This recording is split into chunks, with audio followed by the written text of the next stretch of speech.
March 23, 1943, at 6 in morning, Major General Terry de la Mesa Allen stood at a forward command post 3 miles west of El Guettar, Tunisia.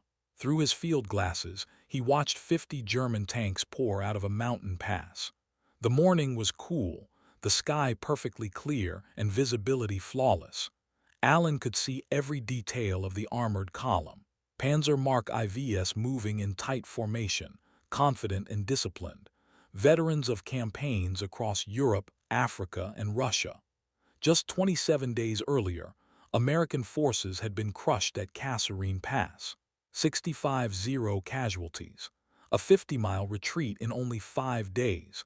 A national humiliation. German commanders mocked American soldiers as cowards. British officers questioned whether the U.S. Army could fight at all. Newspapers back home printed the defeat in brutal, unforgiving headlines. The credibility of America's entire war effort hung in the balance. Now those same Americans were dug in across the El Guettar Valley, tasked with stopping the elite German 10th Panzer Division. Allen had led the Big Red One, the 1st Infantry Division, for 9 months. He had trained these men in U.S. camps, on Atlantic transports, in British staging grounds, and in the sands of North Africa. He knew their flaws. He knew they were inexperienced. But he also knew something else. They were Americans, and Americans did not quit. What the world doubted was whether anyone would ever see what these men could do with good leadership and a fair fight. The German attack came exactly as intelligence predicted. Panzer Mark IVs, Marder tank destroyers, armored half-tracks packed with infantry. Precisely the kind of blitz that crushed Poland in 3 weeks, France in 6, and had driven Americans out of Kasserine just a month earlier. The Germans were sure of victory. They had beaten Americans before and expected to do it again. What they didn't know was that the American army waiting for them at El Guettar was not the same one they had routed at Kasserine Pass.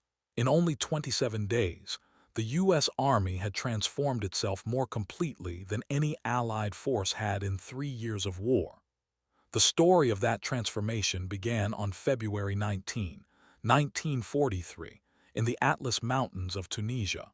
Field Marshal Erwin Rommel launched a sudden offensive into the 2-mile-wide Kasserine Pass. The Americans defending it were raw, untested troops. Many had never fired a shot in battle. They had only recently landed in North Africa as part of Operation Torch. Their commander, Major General Lloyd Fredendall, had split his forces into scattered penny packets, small, isolated units unable to support each other. Their tanks, the M3 Lee and M3 Grant, were tall, awkward designs with multiple guns and inexperienced crews. American infantry dug shallow scrapes instead of proper foxholes, unaware that German tanks would simply roll over them and crush the positions. When Rommel struck, the lines shattered. German panzers smashed through the pass. Italian troops overran artillery. American units couldn't communicate. Radio frequencies didn't match. Observers were isolated, and air support never arrived. Some U.S. units retreated directly into German-held positions.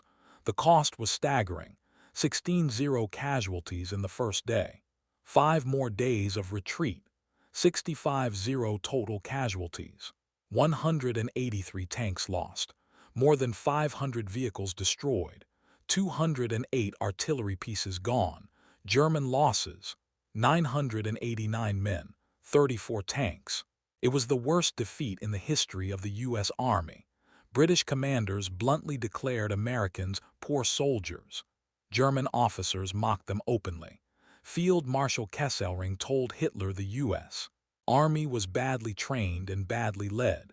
Even Churchill doubted the Americans were ready for major operations. But Eisenhower saw something others missed. The American troops weren't the problem.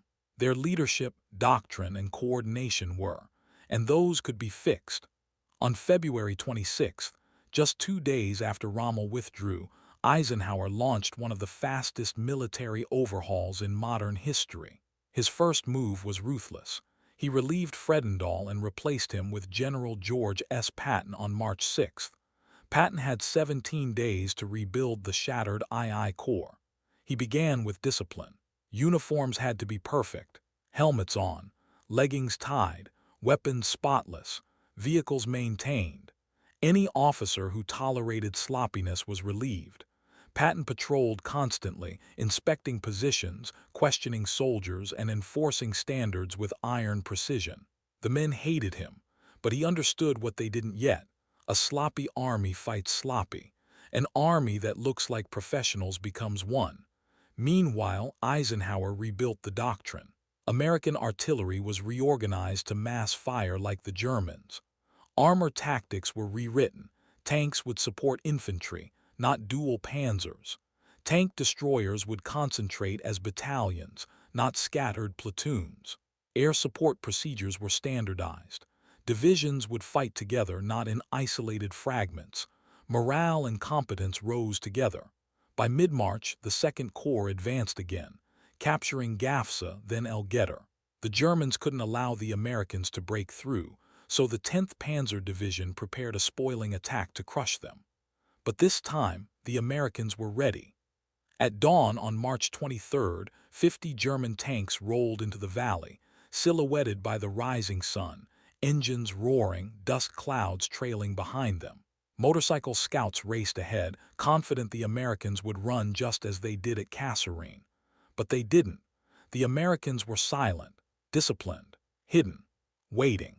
Allen had arranged his division in depth, multiple defensive layers, interlocking fields of fire, artillery invisible behind the ridges, observers concealed with perfect views of the battlefield. The German army believed they were fighting the same Americans they had beaten a month before. They were not.